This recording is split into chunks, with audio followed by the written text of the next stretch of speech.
Si l'on demande à beaucoup de jeunes Africains de citer des marques de téléphone, beaucoup diront Samsung, Apple ou Huawei. Pourtant, entre nous, nous savons que ce ne sont pas les marques les plus utilisées actuellement sous nos cieux. En Afrique, la Queen, c'est Transsion. Et vous avez probablement des produits de ce fabricant chinois autour de vous actuellement.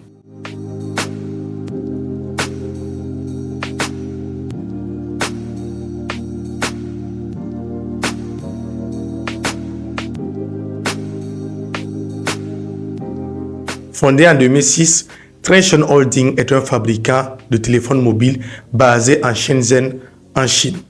Depuis 2008, il a mis sur le marché africain des téléphones analogiques et également des smartphones sous les marques Itel, Tecno et Infinix. Et aussi des accessoires de téléphone sous la marque Oraino. Cette entreprise est vraiment la bienvenue en Afrique vu les conditions de vie que nous avons. Grâce à elle, des milliers, voire des millions d'Africains ont la possibilité d'avoir des téléphones d'entrée de gamme et de moyenne gamme à moindre coût. Avec eux, on a l'opportunité d'avoir des téléphones à 30 000 francs CFA, soit 46 €. Et ça, c'est une très bonne affaire.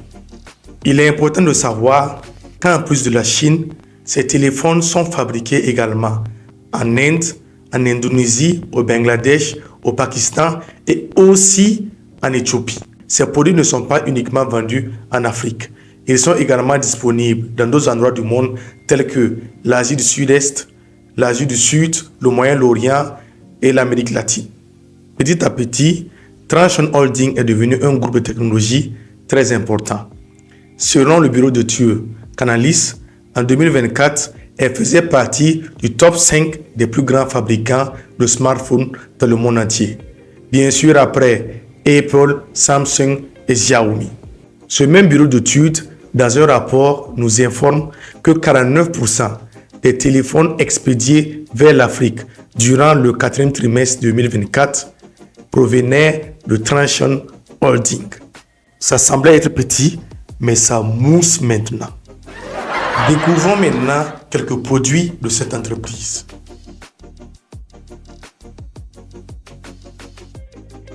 Itel dispose de 3 séries de smartphones.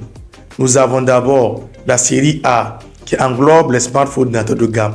Nous avons des exemples comme le A06, le A50 et le A80.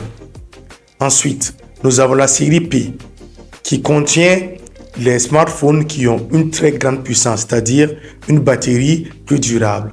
Un exemple, nous avons le P70, le P65 et le P55. Et enfin, nous avons la série S, qui est la série des super smartphones. Ils ont une meilleure ergonomie, ils utilisent l'IA et également leur mémoire RAM peut atteindre même souvent 16 Go. En exemple, nous avons le S25, le S25 Ultra et le S24. Parlons maintenant de Tecno. Tecno a également plusieurs séries de smartphones. Du moins sophistiqués au plus sophistiqués, nous avons les Pop, les Spark, les Pova, les Camon et les Phantom pour les débuts. La star de Tecno, c'est incontestablement le modèle Camon. Surtout le Camon 40, qui est l'un des meilleurs smartphones en termes de rapport qualité-prix de l'année 2025. Infinix, quant à elle, possède 3 catégories de smartphones. Il s'agit des Smart, des Hot et des Note. En 2024, elle a même mis sur le marché le modèle Flip. Ceux qui pensaient que c'était impossible là. Maintenant, on peut faire le malin avec Infinix. En plus des smartphones, Transsion vend également plusieurs types d'appareils électroniques comme les tablettes, les smartwatches et les AirPods. Après toutes ces informations, vous voyez que Transsion, à travers ses marques Itel, Tecno et Infinix et ses millions d'utilisateurs, est un vrai géant en Afrique. Prochainement, si l'on vous pose des questions sur les marques de téléphone utilisées en Afrique, parlez aussi d'eux, c'est mieux. On se retrouve dans un prochain numéro pour parler encore plus de la tech en Afrique.